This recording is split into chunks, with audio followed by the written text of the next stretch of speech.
Hola a todos, bon dia. I'm sorry I'm going to speak in English because my Spanish or Portuguese are not good enough. But first, few words to introduce myself. I'm Nicolas PROPHTE.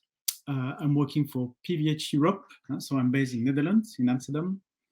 And me and my team, we are working in the denim kitchen, meaning that we are here to create, develop the best jeans in the world. But most important, we're also extremely careful about responsible denim. So we are the product kitchen, but also how we can make it in a more sustainable way. So today, I want to introduce a very important topic on our side.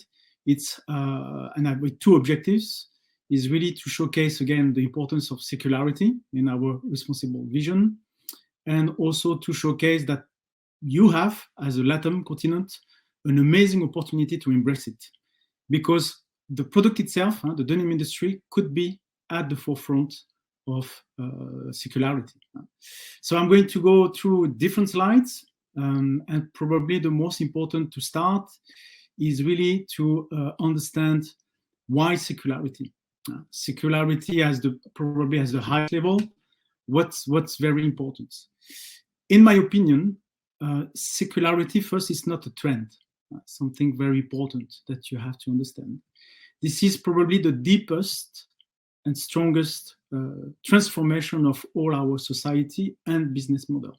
So it's not only about industry transformation, it's not only about society transformation, but I think it's linked to many topics like citizen behavior, consumer behavior, but also as a business model, as a brand, how we want to act. The main principle of circularity is really that we have the responsibility to preserve the natural resources. One number, if you want to remember from this presentation, is 92% of the worldwide natural resources are used once for one product and disposed of for waste. So it's including the whole industry and not only textile. So that's tremendous number. So it's a sad news in a way. And obviously, the second one is we have to understand also that natural resources are not infinite. Also, so we need, even if they regenerate, but the overconsumption today or the overproduction, we have to make it very, very careful. So we need to manage and we need to preserve natural resources. And the second question is we have to make sure that we are going to use this waste very carefully. I have an example because if we look back in the industry, Kodak as a company invented the digital camera, and they invented, they have the patents, they put in the lab. They never believe in it, and I think the spirit they had, it's business as usual, and probably in our case, the linear model cannot be business as usual. So we have to embrace the circular model. So that's important. I would like to showcase the opportunities that we have behind the circular economy. And this is, I will call it the European business case. There is a huge McKinsey report 2 months ago, very interesting. I really recommend that you have to read it, about key numbers in Europe, or what does it mean about all this waste. So first, the consumptions of products in Europe in 2020 is around 6.6 million tons. So that's the weight that we consume in Europe.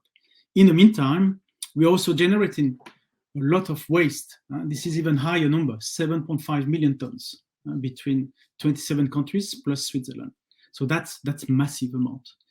From this amount, unfortunately, less than 1% is recycled fiber to fiber. It's a very small number, and I think this number it's from Ellen MacArthur Foundation in 2020, and there is a little bit downcycling. I think it's around 7%, but this number is really ridiculous. So that's where we are going to work. McKinsey report is quite interesting because they give some numbers and projections for the future. And one of them, it's really a long term, very long term.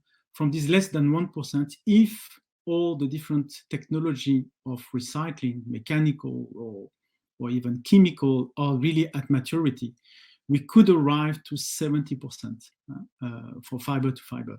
And the projection they have for 2030 is between 18 and 26.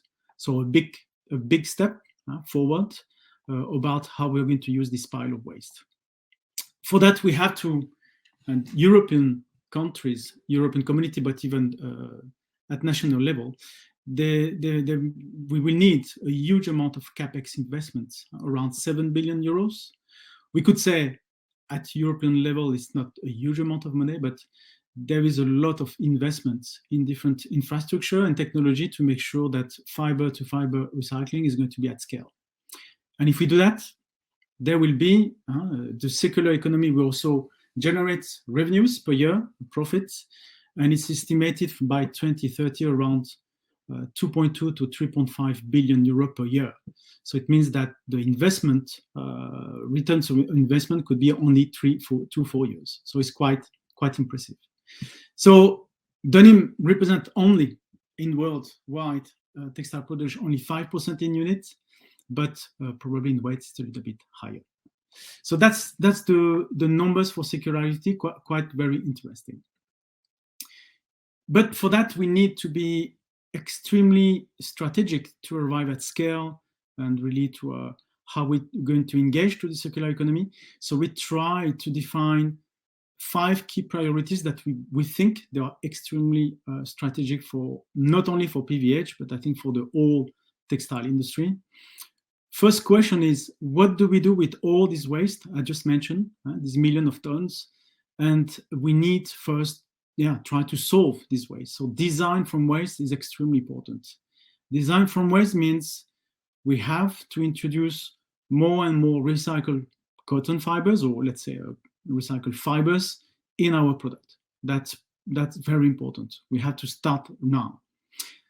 Second activity, and it's an activity that we have to manage at the same time, it's for any new product, we need to train our designers how to design for circularity.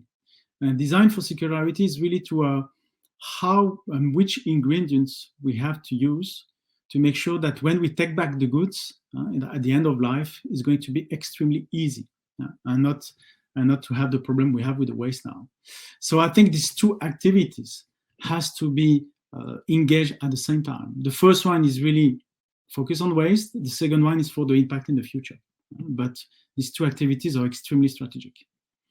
Number 3, it's make sure that we are going to invest to this technology to unlock the full potential of circularity. So this is the 7 billion euro that we just mentioned before.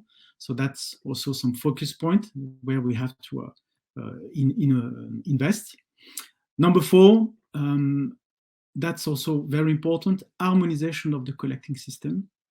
Just to give you also an idea of what's happening in Europe, we collect only 30% of textile waste in Europe. So we are missing 70% of this waste. Not going in the wrong garbage, let's say, but there is a huge effort here. And there is a lot of discrepancies between countries. We're talking about behaviors of citizens, but also it's also different, let's say, national policies, harmonization, different regions also in the same country. And if you even go granular, you can realize even in Netherlands, different cities have different rules. So harmonization could be between public and private, but I think there is a huge step here.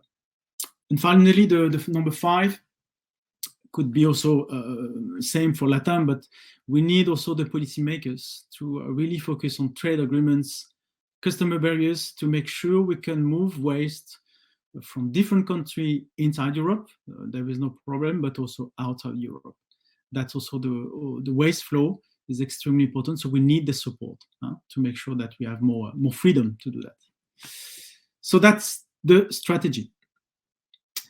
Of course, we need, and I think that's the message I would like to emphasize today, denim industry, we could be at the forefront of circularity if we compare to other product categories in the fashion. And there is 5 reasons for that. The first one, it's purely technical. The product and technical specificities in denim, we are using big. quite big yarn counts, so we can take back a lot of recycled cotton fibers, so short fibers, in our yarn and in our fabrics. So I think we should, mechanical recycling technology, it's very adapted to our product category. So that's one advantage. Number two, we have also in the denim industry quite, we talk about transparency, but we know the sourcing landscape, meaning that we know our vendors, denim mills, spinners, recyclers, quite easy. So the mapping of the reverse supply chain is quite easy. It's already there. So I think this is an exercise also that you have to do in LATAM, but that we are engaging in Europe. Number three, it's a very, if you look at the big players, but it's a very concentrated industry. So if you focus on the 15 or 20 big guys, you can have impact quite quick, and that's probably easier to reach scale. Scale is going to be an element also very important in the future. We have also, I believe, a community spirit. We are all denim lovers, but community spirit, and there is already a kind of collaboration mindset. And that's why we have, I believe, since few years now, a kind of awareness and maturity regarding sustainability in general and circularity in particular. So these are the advantage that we have for the denim industry. So we have in Tommy different initiative. I'm not going to detail all of them, only two, but that we are engaging in Europe. So first, recycle denim, so it means design from waste, I just described before. Today, approximately, we have 70% of all our fabrics already containing 20% post-consumer recycled cotton. So that's a big achievement, and it's already at scale.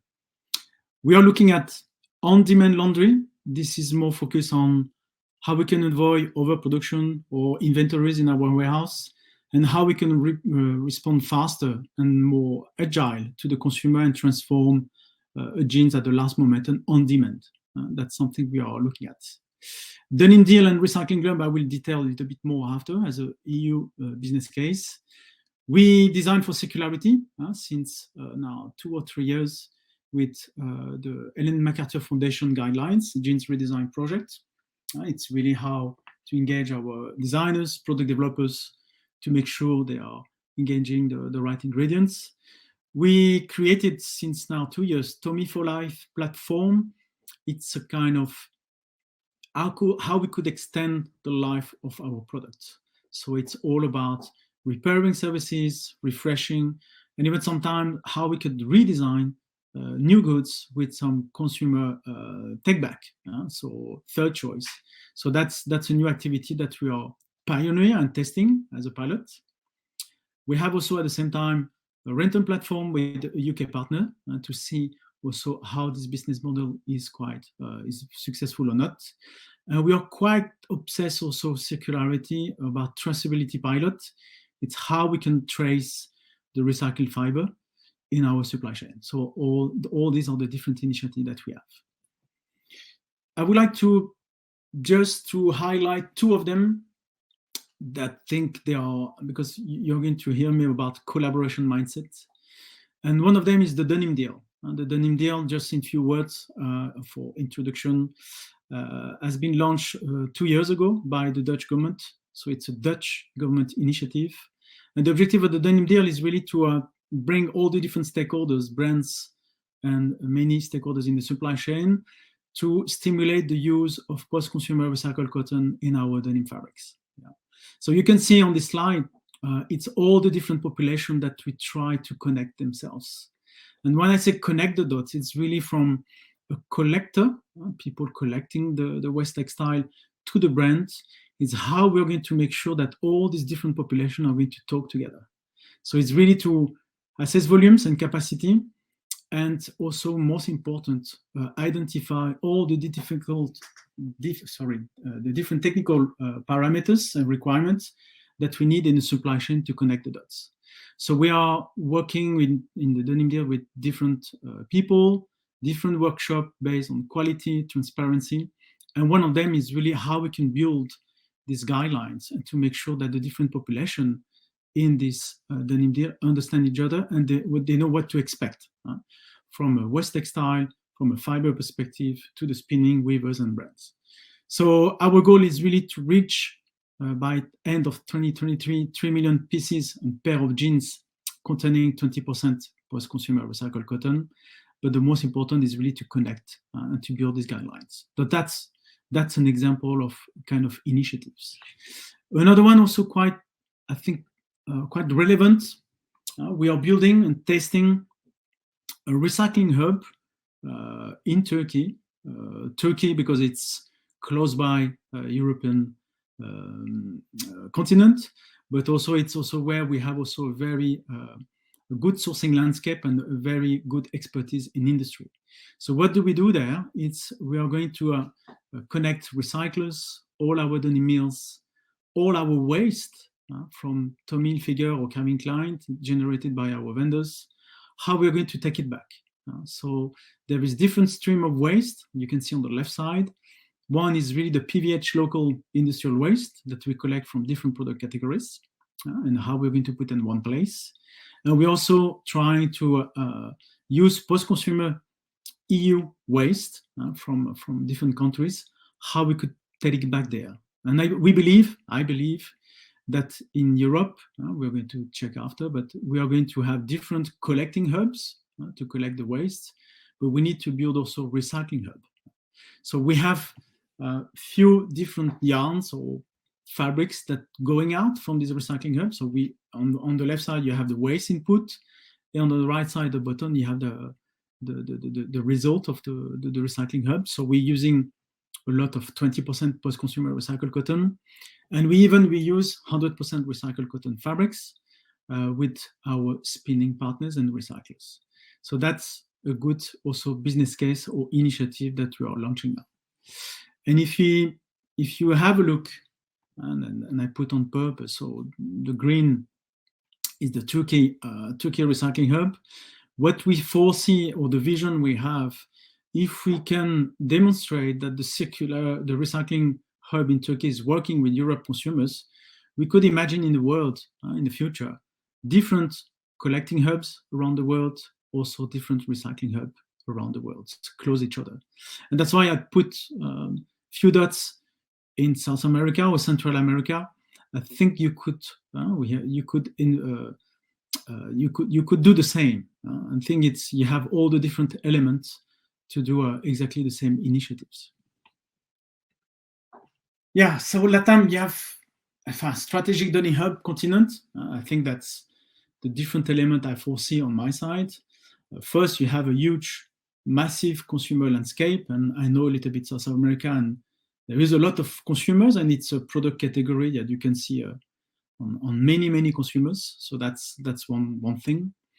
You have also very strong industrial experience in denim, and you have a textile expertise. You have a vertical integration, so you are kind of autonomous. You have fiber, you have spinning, you have weavers, and you have manufacturers and laundries. So that's also extremely important. You're nearshoring for Central America to the US market. And I think that's something that we're going to talk after, but I think it's an opportunity also for you guys. Product diversity, it's not only denim, but when we use different ways of textile, there is also a lot of circular knits. So you have a product diversity can be a very good mix for the recycling fibers. And I believe you have also already a kind of community and collaborative mindset that I just mentioned before. So yes, denim Latam in numbers, you have a lot of denim mills, big denim mills, probably even in Brazil, some of the biggest in the world. So I think that's an advantage. You produce a lot of meters, fabrics, you produce a lot of garments, and I think that's an asset that you have to build on. That's for me an opportunity. If you look at the opportunities that you have, I will mention 4. You could become, let's call it in America, a kind of leader or role model for circularity industry. And I believe, again, the denim product category could be the role model also on your side. You have to also invest in new recycling industry. And I think it's, like I mentioned before, with the numbers from EU, you could also develop additional revenues, stream of revenues from the linear model. This we need to be quantified, but I think that's important. You can create, I believe, also a massive job opportunities, new jobs. I think the number, I didn't mention it, but just for Europe, they think the McKinsey report was saying that probably 15,000 jobs will be created with circular economy. So you can create a lot of jobs, you can build an expertise, and really invest in this direction.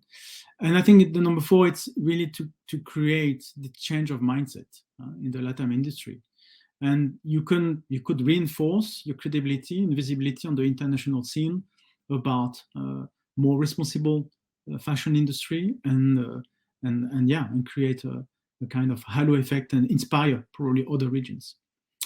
So yeah, you can create new streams from recycled cotton fiber production. You could become, that's a comment I had, it's an independent cotton hub continent. Don't forget that you have a lot of virgin cotton already. So that's amazing, but you could have also a huge amount of cotton recycled fiber. So I think you should, leverage your post-industrial cotton waste. That's quite obvious, and in the future probably also to clean out and to leverage the post-consumer waste textile that you are generated also in South America. Conclusions. So I think the objective today, it's create awareness. That's extremely important. But the most important after, it's really to call to action. So I try to identify 6 actions that you could do. First is really to build a community around brands and industry and this reverse supply chain, and create awareness about circularity. Very important.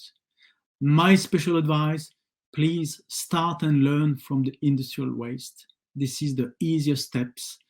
Probably in Europe, we started with post-consumer, but I really advise you, warn you, please, industrial waste, it's a little bit easier to start. You need to connect the dots and engage collective work groups like the denim deals. I think that's a good example. And the denim deal could be also applicable or in LATAM region. You have to build a know-how and expertise, and also investing in technologies. What's happening in Europe has to happen also in LATAM. You have the technology investment, important. You need to promote and educate the industry, and step by step engage the consumer, because as I mentioned before, it's the deepest probably transformation in our society, and will take time. But I think promotion and education is extremely important. And you need, at the end, you need the backup and the support of the policymakers to accelerate circularity. So it's not only a private initiative from the industry.